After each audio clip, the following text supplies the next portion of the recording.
News, ಇದು ನಿಮ್ಮ ಧ್ವನಿ. ನಮಸ್ಕಾರ. ಎಸ್ ನ್ಯೂಸ್ಗೆ ಸ್ವಾಗತ. ನಾನು ಎಸ್ ದೇವೇಂದ್ರಗೌಡ. ಇಂದಿನ ಮುಖ್ಯಾಂಶಗಳು. ಅಂಗನವಾಡಿಯಲ್ಲೇ ಪೂರ್ವ ಪ್ರಾಥಮಿಕ ತರಗತಿ ಪ್ರಾರಂಭಿಸಲು ಅಂಗನವಾಡಿ ನೌಕರರ ಸಂಘ ಒತ್ತಾಯ. 40 ಶಾಲೆಗಳಲ್ಲಿ ಇಂಗ್ಲಿಷ್ ಮಾಧ್ಯಮದಲ್ಲಿ LKG UKG ತರಗತಿಗಳು ಆರಂಭ. BEO ಸೋಮಶೇಖರ್ ಗೌಡ. ನಗರದಲ್ಲಿ ಬಾಲ ಕಾರ್ಮಿಕರ ಪದ್ಧತಿ ವಿರೋಧಿಸಿ ಜಾಗೃತಿ ಜಾಥಾ. ರೇಣುಕಾ ಕಾಲೇಜ್ ಆಫ್ ನರ್ಸಿಂಗ್ 100ರಷ್ಟು ಫಲಿತಾಂಶ. Doctor M Veerabhadragowda. ಕೇಂದ್ರ ಸಚಿವರಾಗುತ್ತಿದ್ದಂತೆ ಗಣಿದಣಿಗಳ ಪರ ನಿಂತ ಕುಮಾರಸ್ವಾಮಿ. SR ಹಿರೇಮಠ್. ವಾರ್ತೆಗಳ ವಿವರ. ಕಲ್ಯಾಣ ಕರ್ನಾಟಕ ಭಾಗದ 1008 ಶಾಲೆಗಳಲ್ಲಿ ಪೂರ್ವ ಪ್ರಾಥಮಿಕ ತರಗತಿ ಆರಂಭಿಸಲು ಸರ್ಕಾರದ ಆದೇಶವನ್ನು ವಿರೋಧಿಸಿ ಪೂರ್ವ ಪ್ರಾಥಮಿಕ ತರಗತಿಯನ್ನು ಅಂಗನವಾಡಿಯಲ್ಲೇ ಪ್ರಾರಂಭಿಸಲು ಒತ್ತಾಯಿಸಿ ಇಂದು ಅಂಗನವಾಡಿ ಕಾರ್ಯಕರ್ತರು ಮತ್ತು ಸಹಾಯಕರ ಫೆಡರೇಷನ್ ವತಿಯಿಂದ ಪ್ರತಿಭಟನಾ ಮೆರವಣಿಗೆ ಮೂಲಕ ಶಾಸಕರಿಗೆ ಮನವಿ ಪತ್ರ ಸಲ್ಲಿಸಲಾಯಿತು. ಶಿಕ್ಷಣ ಇಲಾಖೆ ಆರಂಭಿಸಿ ರೂಪಿಸಿದ LKG UKGಗೆ ದಾಖಲಾದ ಮಕ್ಕಳ ಹೆಸರುಗಳು ICDSನಲ್ಲಿ ಈಗಾಗಲೇ ದಾಖಲಿಸಲಾಗಿದೆ. ಈ 2 ಕಡೆ ಹೆಸರು ದಾಖಲಿಸಲಾಗಿರುತ್ತದೆ. ವರ್ಣಮಾಲೆ ಕಲಿಕೆಯಲ್ಲಿ ಮಕ್ಕಳ ಪೌಷ್ಟಿಕ ಆಹಾರದ ಬಗ್ಗೆ ಗಮನ ನೀಡದಿರುವುದು ಅವರ ಆರೋಗ್ಯ ಮತ್ತು ಬೌದ್ಧಿಕ ಬೆಳವಣಿಗೆ ಮೇಲೆ ವ್ಯತಿರಿಕ್ತವಾಗಿ ಪರಿಣಾಮ ಬೀರುತ್ತದೆ ಎಂದು ಅಂಗನವಾಡಿ ತಾಲೂಕು ಗೌರವ ಅಧ್ಯಕ್ಷ DH ಕಂಬಳಿ ಹೇಳಿದರು. ಇಂದು ಗುರುವಾರದಂದು ಕರ್ನಾಟಕ ರಾಜ್ಯ ಅಂಗನವಾಡಿ ಕಾರ್ಯಕರ್ತರು ಮತ್ತು ಸಹಾಯಕರ ಫೆಡರೇಷನ್ನಿಂದ ನಗರದ ಪ್ರಮುಖ ವೃತ್ತಗಳ ಮೂಲಕ ಪ್ರತಿಭಟನೆ ನಡೆಸಿದರು. ರಾಜ್ಯ ಸಮಿತಿ ಕರೆಯ ಮೇರೆಗೆ ಇಂದು ಶಾಸಕರಾದ ಹಂಪನಗೌಡ ಬಾದರ್ಲಿ ಮನೆ ಮುಂದೆ ಪ್ರತಿಭಟನೆ ನಡೆಸಲಾಯಿತು. ಪ್ರತಿಭಟನೆ ಉದ್ದೇಶಿಸಿ ಮಾತನಾಡಿದ ಅವರು, 4 ವರ್ಷ ಮೇಲ್ಪಟ್ಟ ಮಕ್ಕಳನ್ನು ಶಾಲೆಗೆ ಕಳಿಸುವ ರಾಜ್ಯ ಶಿಕ್ಷಣ ನೀತಿ ಸರಿಯಾದ ಕ್ರಮವಲ್ಲ.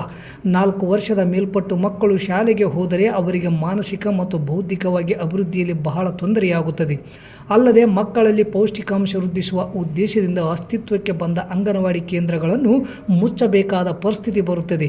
ಈ ಹಿನ್ನೆಲೆಯಲ್ಲಿ ನಿರ್ಧಾರದ ನಿಲುವನ್ನು ಹಿಂಪಡೆಯುವಂತೆ ಸರ್ಕಾರದ ಮೇಲೆ ಒತ್ತಡ ಹೇರಲು ಶಾಸಕರ ಮನೆ ಮುಂದೆ ಪ್ರತಿಭಟನೆ ನಡೆಸಲಾಗುತ್ತಿದೆ ಎಂದರು.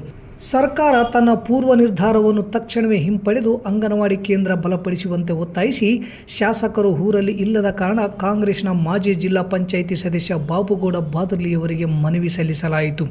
ಈ ಪ್ರತಿಭಟನೆಯಲ್ಲಿ ಸುಲೋಚನಾ, ಗಿರಿಜಮ್ಮ, ಆದಿಲಕ್ಷ್ಮಿ, ಪದ್ಮ, ವರಲಕ್ಷ್ಮಿ ಸೇರಿದಂತೆ 100 ಅಂಗನವಾಡಿ ಕೇಂದ್ರದ ಕಾರ್ಯಕರ್ತರು ಪಾಲ್ಗೊಂಡಿದ್ದರು. ಖರ್ಚು ಮಾಡ್ತಾ ಇದ್ದಾರೆ ICDS ಯೋಜನೆ ಮತ್ತು LKG UKGಗೆ ಸುಮಾರು 7 ಕೋಟಿ ಹಣವನ್ನು ಹೈದರಾಬಾದ್ ಕರ್ನಾಟಕಕ್ಕೆ ಇವತ್ತು ಖರ್ಚು ಮಾಡೋದಕ್ಕೆ ಹೇಳಿದೆ. ಯಾಕೆ ಈ ದ್ವಂದ್ವ ನಿಮ್ಮದು? ಅದಕ್ಕೋಸ್ಕರವಾಗಿ LKG UKGಯನ್ನು ಪ್ರಾಥಮಿಕ ಶಾಲೆಯಲ್ಲಿ ಪ್ರಾರಂಭ ಮಾಡಬಾರ್ದು. ಅದು ಪ್ರಾರಂಭ ಮಾಡಬೇಕು ಅನ್ನೋದಾದರೆ ಅಂಗನವಾಡಿ ಕೇಂದ್ರಕ್ಕೆ LKG UKG ಇವರು ಕೂಡ ಈಗ ಆಲ್ರೆಡಿ SLC PUC ಡಿಗ್ರಿ ಓದಿರುವಂಥವ್ರು ಅಂಗನವಾಡಿ ಕೇಂದ್ರ ಇವ್ರನ್ನೇ 25 ಟೀಚರ್ ಮಾಡಿರ್ತಾರೆ. ಮೊದಲೇ ಮಾತು, ಪ್ರಾಥಮಿಕ ಶಾಲೆಯಲ್ಲಿ ಯಾವುದೇ ಕಾರಣಕ್ಕೂ LKG UKGಯನ್ನು ಪ್ರಾರಂಭ ಮಾಡಿಲ್ಲ. ಹಂಗೆ ಪ್ರಾರಂಭ ಮಾಡ್ತೀವಿ ಅನ್ನೋದಾದರೆ ಅಂಗನವಾಡಿಯಲ್ಲಿ ಪ್ರಾರಂಭ ಮಾಡಿರಿ. ಕಾರ್ಯಕರ್ತೆಯರನ್ನು ಶಿಕ್ಷಕರಂತ ಪರಿಗಣಿಸಿ. ಇದು ನಮ್ಮ ಬೇಡಿಕೆ. ಈ ಬೇಡಿಕೆ ಇಟ್ಕೊಂಡು ಇವತ್ತು ಕಲ್ಯಾಣ ಕರ್ನಾಟಕದ ಪ್ರತಿಯೊಂದು ಜಿಲ್ಲೆಯ ಪ್ರತಿಯೊಂದು ವಿಧಾನಸಭಾ ಕ್ಷೇತ್ರದಲ್ಲಿ ಆಯಾ ಶಾಸಕರಿಗೆ ಮನವಿ ಪತ್ರವನ್ನು ಕೊಡ್ತಾ ಇದ್ದೀವಿ. ಮಾಡ್ಯಾರಮ್ಮ ನಿಮ್ಮ ಜೊತೆಗೆ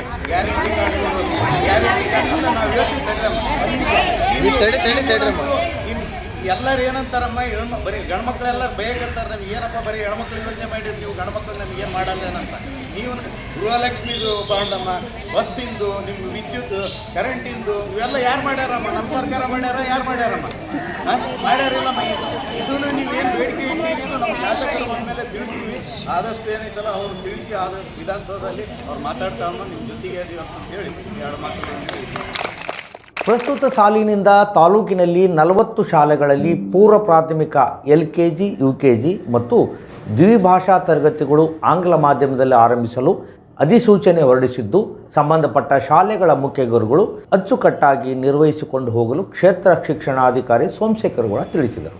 ಇಂದು ಗುರುವಾರದಂದು BEO ಕಾರ್ಯಾಲಯದಲ್ಲಿ ನಡೆದ ಮುಖ್ಯ ಗುರುಗಳ ಹಾಗೂ ಅನುಷ್ಠಾನ ಅಧಿಕಾರಿಗಳ ಸಭೆಯಲ್ಲಿ ಮಾತನಾಡುತ್ತಾ, ಕಲ್ಯಾಣ ಕರ್ನಾಟಕ ಅಭಿವೃದ್ಧಿ ಮಂಡಳಿಯಿಂದ ಕಳುಹಿಸಿದ ವಾರ್ಷಿಕ ಕ್ರಿಯಾ ಯೋಜನೆಗೆ ಕೇಂದ್ರ ಸರ್ಕಾರದ ವತಿಯಿಂದ ಒಪ್ಪಿಗೆ ದೊರೆತಿದ್ದು, ಕಲ್ಯಾಣ ಕರ್ನಾಟಕ ಭಾಗದ ಜಿಲ್ಲೆಗಳ 1008 ಪ್ರಾಥಮಿಕ ಶಾಲೆಗಳಲ್ಲಿ ಸರ್ಕಾರಿ ಪೂರ್ವ ಪ್ರಾಥಮಿಕ LKG UKG ಮತ್ತು 1ನೇ ತರಗತಿಯಿಂದ ದ್ವಿಭಾಷಾ ತರಗತಿಗಳನ್ನು 2024-25ನೇ ಸಾಲಿನಿಂದಲೇ ಆರಂಭಿಸುವಂತೆ ರಾಜ್ಯ ಸರ್ಕಾರ ಅಧಿಸೂಚನೆ ಹೊರಡಿಸಿದ್ದು, ತಮ್ಮ ಶಾಲೆಗಳಲ್ಲಿ ಅಗತ್ಯ ಪೂರ್ವ ಸಿದ್ಧತೆಗಳನ್ನು ಮಾಡಿಕೊಳ್ಳುವುದು, ಇದಕ್ಕಾಗಿ ಮಕ್ಕಳ ಪಟ್ಟಿ ತಯಾರಿಕೆ, ಅತಿಥಿ ಶಿಕ್ಷಕರ ಹಾಗೂ ಆಯಾಗಳನ್ನು ನೇಮಕ ಮಾಡಿಕೊಳ್ಳಲು ಸಂಬಂಧಿಸಿದ ಮುಖ್ಯ ಗುರುಗಳಿಗೆ ತಿಳಿಸಿದರು.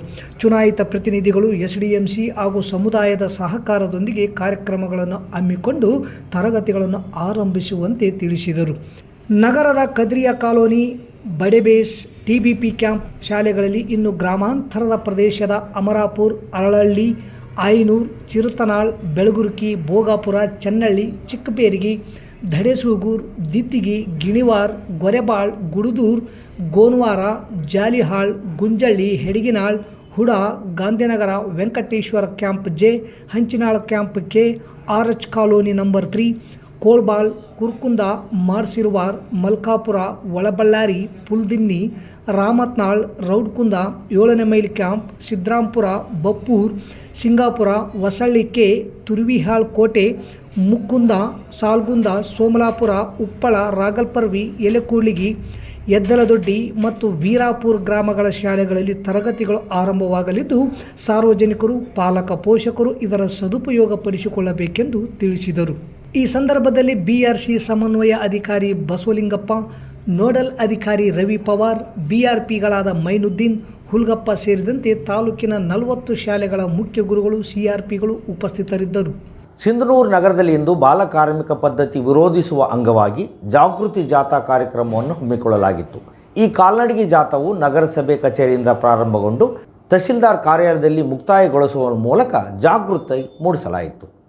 ಈ ಕಾರ್ಯಕ್ರಮವನ್ನು ಗೌರವಾನ್ವಿತ ಶ್ರೀ ಮಂಜುನಾಥ್ P. ಪಾನಘಂಟಿ, ಪ್ರಧಾನ ಸಿವಿಲ್ ನ್ಯಾಯಾಧೀಶರು ಮತ್ತು ಸದಸ್ಯರು, ಕಾರ್ಯದರ್ಶಿಗಳು, ತಾಲೂಕು ಕಾನೂನು ಸೇವಾ ಸಮಿತಿ ಸಿಂಧನೂರು ಅವರು ಉದ್ಘಾಟಿಸಿ ಮಾತನಾಡಿದರು. ಇದೇ ವೇಳೆ ಪ್ರಮಾಣ ವಚನ ಬೋಧಿಸುವುದರ ಮೂಲಕ ಹಸಿರು ನಿಶಾನೆಯನ್ನು ತೋರಿ ಕಾರ್ಯಕ್ರಮಕ್ಕೆ ಚಾಲನೆ ನೀಡಿದರು. ಬಡತನದ ಹೆಸರಿನಲ್ಲಿ ಬಾಲಕಾರ್ಮಿಕರು ಹೋಟೆಲ್ ಮತ್ತು ವಾಣಿಜ್ಯ ಅಂಗಡಿಗಳಲ್ಲಿ ದುಡಿಯುತ್ತಿದ್ದು, ಇದಕ್ಕೆ ಕಾನೂನಿನಲ್ಲಿ ಅವಕಾಶವಿಲ್ಲ. ಮಕ್ಕಳಿಗೆ ಉತ್ತಮ ಶಿಕ್ಷಣ ದೊರೆಯುವಂತೆ ಈ ಜಾಗೃತಿ ಕಾರ್ಯಕ್ರಮದ ಮೂಲಕ ಪ್ರಯತ್ನ ಪಡಬೇಕಾಗಿದೆ.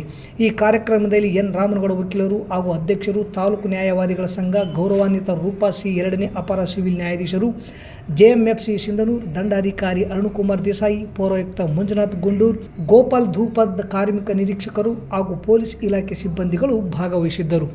ಸಿಂಧನೂರು ನಗರದ ವಿದ್ಯಾರ್ಥಿಗಳಿಗಾಗಿ ನಾವು ಪ್ರಪ್ರಥಮ ಬಾರಿಗೆ BSc ನರ್ಸಿಂಗ್ ಕೋರ್ಸ್ ತಂದಿರುವುದು ನಮ್ಮ ಕಾಲೇಜಿನಲ್ಲಿ ಮಾತ್ರ.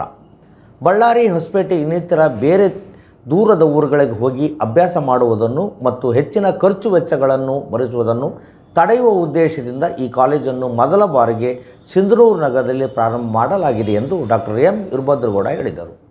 ಗುರುವಾರದಂದು ತಮ್ಮ ಕಾಲೇಜಿನಲ್ಲಿ ಕರೆದ ಸುದ್ದಿಗೋಷ್ಠಿಯನ್ನು ಉದ್ದೇಶಿಸಿ ಮಾತನಾಡಿದ ಅವರು, 2023-24ನೇ ವರ್ಷದಲ್ಲಿ ನಗರದ Renuka college of nursing BSc ನರ್ಸಿಂಗ್ನಲ್ಲಿ 100% 100% ಫಲಿತಾಂಶವನ್ನು ಪ್ರಥಮ ಸೆಮಿಸ್ಟರ್ನಲ್ಲಿ ಪಡೆದುಕೊಂಡಿದೆ. M. ಮರಿಬಸನಗೌಡ ಚಾರಿಟಬಲ್ ಟ್ರಸ್ಟ್ ಅಡಿಯಲ್ಲಿ ರೇಣುಕಾ ಕಾಲೇಜ್ ಆಫ್ ನರ್ಸಿಂಗ್ ಕಾರ್ಯನಿರ್ವಹಿಸುತ್ತಿದ್ದು, ಉತ್ತಮ ಫಲಿತಾಂಶಕ್ಕೆ ಕಾಲೇಜ್ ಆಡಳಿತ ಮಂಡಳಿ ವಿವಿಧ ಪುಸ್ತಕಗಳ ಪ್ರಾಯೋಗಿಕ ವಿಧಾನಗಳನ್ನು ತಿಳಿಸಿ ಅರ್ಥೈಸಿರುವುದು ಒಂದು ಕಾರಣವಾಗಿದೆ ಎಂದು ಖುಷಿ ಹಂಚಿಕೊಂಡರು. ನಂತರ ಪ್ರಾಂಶುಪಾಲರಾದ ಡಾಕ್ಟರ್ ಅನ್ನಪೂರ್ಣ S. ಮಾತನಾಡಿ, ಕಳೆದ ವರ್ಷ ಕಾಲೇಜಿನಲ್ಲಿ 27 ವಿದ್ಯಾರ್ಥಿಗಳು ಪ್ರವೇಶ ಪಡೆದಿದ್ದರು. ಈಗ ಆ ವಿದ್ಯಾರ್ಥಿಗಳಿಂದ 100% 100% ಫಲಿತಾಂಶ ಬಂದಿದೆ. ಪ್ರಥಮ ಸ್ಥಾನ ಅನಿತಾ 75%, ದ್ವಿತೀಯ ಸ್ಥಾನ ಸಹನಾ 74%, ತೃತೀಯ ಸ್ಥಾನ ಯಶೋಧ 73% ಪಡೆದಿದ್ದಾರೆ ಎಂದು ತಿಳಿಸಿ ವಿದ್ಯಾರ್ಥಿಗಳಿಗೆ ಸಿಹಿ ತಿನ್ನಿಸುವುದರ ಮೂಲಕ ಶುಭ ಕೋರಿದರು. ಈ ಸಂದರ್ಭದಲ್ಲಿ ಶಿಕ್ಷಕರಾದ ಜಗದೀಶ್, ರುದ್ರಗೌಡ, ಉರ್ಕುಂದಮ್ಮ, ಕೃಷ್ಣವೇಣಿ ಹಾಗೂ ಸಿಬ್ಬಂದಿಗಳಾದ ಸುನೀತಾ, ಸೋಮು, ಕನಕರಾಜ್ ಸೇರಿದಂತೆ ವಿದ್ಯಾರ್ಥಿಗಳು ಉಪಸ್ಥಿತರಿದ್ದರು. ಇವತ್ತಿನ ಮೇನ್ ಉದ್ದೇಶ ಏನು ಅಂತಂದರೆ, ನಮ್ಮ ಕಾಲೇಜಿನ ರಿಸಲ್ಟ್ ಬಗ್ಗೆ ಮಾತಾಡೋದಕ್ಕಂತಾನೆ ಕಾಲೇಜ್ನಲ್ಲಿ ಸಾಕಷ್ಟು ಪ್ರೋಗ್ರಾಮ್ಸ್ ಎಲ್ಲ ಆಗ್ತವೆ. ಅದರಲ್ಲಿ ಮೋಸ್ಟ್ ಇಂಪಾರ್ಟೆಂಟ್ ನಮಗೆ ಖುಷಿ ಕೊಡುವಂಥ ಒಂದು ಪ್ರೋಗ್ರಾಮು ಅಂದರೆ ನಮ್ಮ ರಿಸಲ್ಟು. ನಮಗೆ 100% ರಿಸಲ್ಟ್ ಬಂದಿದೆ ಅನ್ನೋದೇ ಅದೇ ನಮಗೆ ಒಂದು ಸಿಹಿ ಪ್ರೋತ್ಸಾಹವನ್ನು ಕೊಟ್ಟಿದೆ. ಪ್ರತಿ ವರ್ಷ ಇದೇ ಥರ ಪ್ರೆಸ್ ಮೀಟು ನಾವು ಮಾಡಬೇಕು, ಪ್ರತಿ ಸಲ ನಿಮ್ಮನ್ನು ಕರೆಸಬೇಕು, ನಮ್ಮ ರಿಸಲ್ಟನ್ನು ಹೇಳಬೇಕು ಅನ್ನೋದೇ ನಮ್ಮ ಆಸೆ. ಮತ್ತು ನಮಗೆ ಯಾವುದೇ ಒಂದು ರೀತಿಯಾದ ಪ್ರೋಗ್ರಾಮ್ ಮಾಡಬೇಕು ಅಂತಂದ್ರೂ ನಾವು ಎಷ್ಟೋ ಸರಿ ಒಂದೊಂದು ಸರಿ ಕಾಂಪ್ರಮೈಸ್ ಮಾಡ್ಕೊಳ್ಳೋಣ ಅಂತ ಅನ್ಕೋತೀವಿ. ಬಟ್ ಸ್ಟಿಲ್ ನಮ್ಮ ಸೆಕ್ರೆಟರಿ ಸರ್ ಏನಿದಾರಲ್ಲ, ಡಾಕ್ಟರ್ ವಿ ಎಂ ಪಾಟೀಲ್ ಅವರು ಯಾವುದೇ ರೀತಿ ಕಾಂಪ್ರಮೈಸ್ ಬೇಡ, ಕ್ವಾಲಿಟಿ ಎಜುಕೇಷನ್ ಬೇಕು, ಅದಕ್ಕಂತಲೇ ನಾವು ಕಾಲೇಜ್ ಓಪನ್ ಮಾಡಿದ್ದೀವಿ ಅಂತ ಅಂದ್ಬಿಟ್ಟು ಅವ್ರು ಯಾವುದೇ ರೀತಿ ಕಾಂಪ್ರಮೈಸ್ ಆಗದೆ ಯಾವ್ದು ಬೇಕೋ ಎಲ್ಲ ಫೆಸಿಲಿಟೀಸು ನಮಗೆ ತಂದುಕೊಟ್ಟಿದ್ದಾರೆ, ನಮಗೆ ಮಾಡಿಕೊಟ್ಟಿದ್ದಾರೆ. ನಮ್ಮ ಸ್ಟೂಡೆಂಟ್ಸ್ಗೂ ಎಲ್ಲ ಫೆಸಿಲಿಟೀಸ್ ಮಾಡಿಕೊಟ್ಟಿದ್ದಾರೆ. ಅದರಿಂದನೇ ನಮಗೆ ಈ 100% ರಿಸಲ್ಟ್ ತೊಗೊಳಕ್ಕೆ ಸಾಧ್ಯ ಆಯಿತು. ಇನ್ನೂ ಸಾಕಷ್ಟು ಲೈಬ್ರರಿ ಫೆಸಿಲಿಟೀಸ್ ಆಗಲಿ, ಕ್ಲಿನಿಕಲ್ ಫೆಸಿಲಿಟೀಸ್ ಆಗಲಿ, ಲ್ಯಾಬೊರೇಟರಿ ಫೆಸಿಲಿಟೀಸ್ ಆಗಲಿ, ಟೀಚಿಂಗ್ ಫ್ಯಾಕಲ್ಟೀಸ್ ಆಗಲಿ ಎಲ್ಲನೂ ಬೆಸ್ಟ್ ಕೊಡಬೇಕು ಅಂತಲೇ ನಮ್ಮ ಸೆಕ್ರೆಟರಿ ಸರ್ ಅವರ ಒಂದು ಉದ್ದೇಶ. ಆ ಒಂದು ಉದ್ದೇಶದಿಂದ ಅವ್ರು ಸ್ಟಾರ್ಟ್ ಮಾಡಿದ್ದಾರೆ. ಅದನ್ನೇ ಕಂಟಿನ್ಯೂ ಮಾಡ್ತಾ ಇದ್ದೀವಿ. ಅದನ್ನು ಕಂಟಿನ್ಯೂ ಮಾಡಬೇಕು ಅಂತಲೇ ನಾವು ಅಂದ್ಕೊಂಡಿದ್ದೀವಿ. ಕೇಂದ್ರ ಸಚಿವರಾಗುತ್ತಿದ್ದಂತೆ ಕುಮಾರಸ್ವಾಮಿ ಅವರು ಬಳ್ಳಾರಿಯಲ್ಲಿ ಗಣಿಗಾರಿಕೆ ಅನುಮತಿ ನೀಡಿದ್ದಾರೆ. ಕುಮಾರಸ್ವಾಮಿಯವರಿಗೆ ಬಡವರಿಗಿಂತ ಜೀವ ವೈವಿಧ್ಯಕ್ಕಿಂತ ಗಣಿದಣಿಗಳೇ ದೊಡ್ಡವರಾದ್ರ ಉದ್ಯಮಿಗಳ ಪರ ನಿಂತ ಮೋದಿ ಹಾದಿ ಹಿಡಿಯುತ್ತಿದ್ದಾರೆ ಕುಮಾರಸ್ವಾಮಿ. ಪಶ್ಚಿಮ ಘಟ್ಟದ ಜೀವವೈವಿಧ್ಯಕ್ಕೆ ಹಾನಿಯಾದ ಕಾರಣಕ್ಕೆ ಕುದುರೆಮುಖದಲ್ಲಿ ಗಣಿಗಾರಿಕೆ ನಡೆಸದಂತೆ ಸುಪ್ರೀಂ ಕೋರ್ಟ್ ತಾಕೀತು ಮಾಡಿತ್ತು. ಸಂಡೂರು ಅತ್ಯಂತ ಶ್ರೀಮಂತ ಜೀವವೈವಿಧ್ಯ ಪ್ರದೇಶ. ಇಲ್ಲಿ ಗಣಿಗಾರಿಕೆ ನಡೆಸಿದರೆ ಭಾರೀ ಹಾನಿಯಾಗಲಿದೆ. ಉಕ್ಕು ಸಚಿವಾಲಯದ ಅಧಿಕಾರಿಗಳ ಮಾತು ಕೇಳಿ ಕುಮಾರಸ್ವಾಮಿಯವರು ಕಡತಕ್ಕೆ ಸಹಿ ಹಾಕಿದ್ದಾರೆ.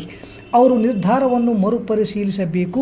ಸಂಡೂರಿಗೆ ಭೇಟಿ ನೀಡಿ ಪರಿಶೀಲನೆ ನಡೆಸಿ ಸ್ಥಳೀಯರ ಹಾಗೂ ಪರಿಸರ ಹೋರಾಟಗಾರರೊಂದಿಗೆ ಸಮಾಲೋಚನೆ ನಡೆಸಬೇಕೆಂದು ಸಮಾಜ ಪರಿವರ್ತನಾ ಸಮುದಾಯದ ಅಧ್ಯಕ್ಷ SR ಹಿರೇಮಠ್ ಸಚಿವರಾದ HD ಕುಮಾರಸ್ವಾಮಿಯವರಲ್ಲಿ ಮನವಿ ಮಾಡಿದ್ದಾರೆ. ಚಿತ್ರಸುದ್ದಿಗಳು. ಅಪ್ರಾಪ್ತ ಯುವತಿಗೆ ಲೈಂಗಿಕ ಕಿರುಕುಳ ನೀಡಿದ ಆರೋಪ ಎದುರಿಸುತ್ತಿರುವ ಮಾಜಿ ಮುಖ್ಯಮಂತ್ರಿ BS ಯಡಿಯೂರಪ್ಪ ವಿರುದ್ಧ ವಾರೆಂಟ್ ಜಾರಿಗೆ ನ್ಯಾಯಾಲಯ ಅನುಮತಿ. ಯಾವುದೇ ಕ್ಷಣದಲ್ಲಿ ಬಂಧನ ಸಾಧ್ಯತೆ.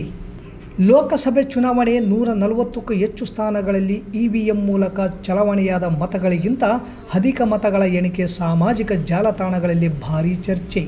ಮತ್ತೊಮ್ಮೆ ಮುಖ್ಯಾಂಶಗಳು. ಅಂಗನವಾಡಿಯಲ್ಲೇ ಪೂರ್ವ ಪ್ರಾಥಮಿಕ ತರಗತಿ ಪ್ರಾರಂಭಿಸಲು ಅಂಗನವಾಡಿ ನೌಕರರ ಸಂಘ ಒತ್ತಾಯ. 40 ಶಾಲೆಗಳಲ್ಲಿ ಇಂಗ್ಲಿಷ್ ಮಾಧ್ಯಮದಲ್ಲಿ LKG UKG ತರಗತಿಗಳು ಆರಂಭ. BEO ಸೋಮಶೇಖರ್ ಗೌಡ. ನಗರದಲ್ಲಿ ಬಾಲ ಕಾರ್ಮಿಕರ ಪದ್ಧತಿ ವಿರೋಧಿಸಿ ಜಾಗೃತಿ ಜಾಥಾ. ರೇಣುಕಾ ಕಾಲೇಜ್ ಆಫ್ ನರ್ಸಿಂಗ್ 100ರಷ್ಟು ಫಲಿತಾಂಶ. Doctor M Veerabhadragowda. ಕೇಂದ್ರ ಸಚಿವರಾಗುತ್ತಿದ್ದಂತೆ ಗಣಿದಣಿಗಳ ಪರ ನಿಂತ ಕುಮಾರಸ್ವಾಮಿ. SR ಹಿರೇಮಠ್. ಇಲ್ಲಿಗೆ ವಾರ್ತಾ ಪ್ರಸಾರ ಮುಕ್ತಾಯವಾಯಿತು. ನಿರಂತರ ಸುದ್ದಿಗಾಗಿ ವೀಕ್ಷಿಸಿ S ನ್ಯೂಸ್. ಇದು ನಿಮ್ಮ ಧ್ವನಿ. ನಮಸ್ಕಾರ.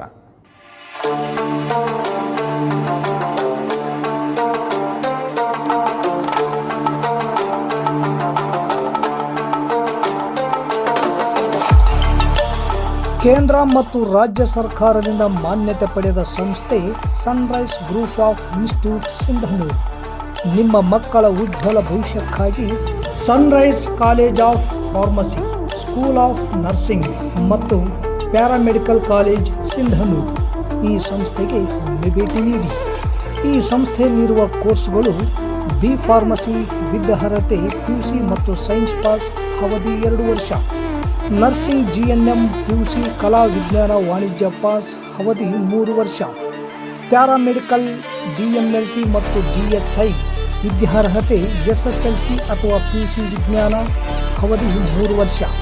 ಸಂಸ್ಥೆಯ ವಿಶೇಷತೆಗಳು: ಅನುಭವಿ ಉಪನ್ಯಾಸಕರಿಂದ ಬೋಧನೆ, ಪ್ರತಿ ಶನಿವಾರ ತಜ್ಞ ವೈದ್ಯರಿಂದ ವಿಶೇಷ ಉಪನ್ಯಾಸ, ಸುಸಜ್ಜಿತ ಕಟ್ಟಡ, ಸ್ಮಾರ್ಟ್ ಕ್ಲಾಸಸ್, CC ಕ್ಯಾಮೆರಾ ಅಳವಡಿಕೆ, ವಿದ್ಯಾರ್ಥಿಗಳಿಗಾಗಿ ಕಲಿಕಾ ಅನುಭವಕ್ಕಾಗಿ ಸಿಂಧನೂರು ಹಾಗೂ ವಿವಿಧ ನಗರದ ವೈದ್ಯರಿಂದ ಉಚಿತ ಆರೋಗ್ಯ ತಪಾಸಣಾ ಶಿಬಿರದ ಮೂಲಕ ವಿದ್ಯಾರ್ಥಿಗಳಿಗೆ ವಿಶೇಷ ಕಲಿಕಾ ಅನುಭವ. ಪ್ರವೇಶಕ್ಕಾಗಿ ಹಿಂದೆ ಭೇಟಿ ನೀಡಿ. ಇರ್ಫಾನ್ ಕೆ ಅಧ್ಯಕ್ಷರು, Sunrise group of institute, Renuka Yellamma ದೇವಸ್ಥಾನದ ಹತ್ತಿರ, ವಾಸವಿ ಗುಡಿ ಎದುರುಗಡೆ, ರಾಯಚೂರು ರಸ್ತೆ, ಸಿಂಧನೂರು. Pin number 514728. ದೂರವಾಣಿ ಸಂಖ್ಯೆ 8197143588 9036731385. ಹಿಂದೆ ಭೇಟಿ ನೀಡಿ.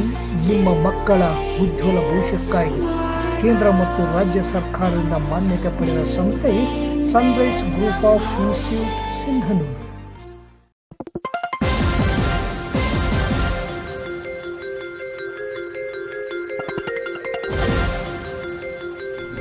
S news. ಇದು ನಿಮ್ಮ ಧ್ವನಿ.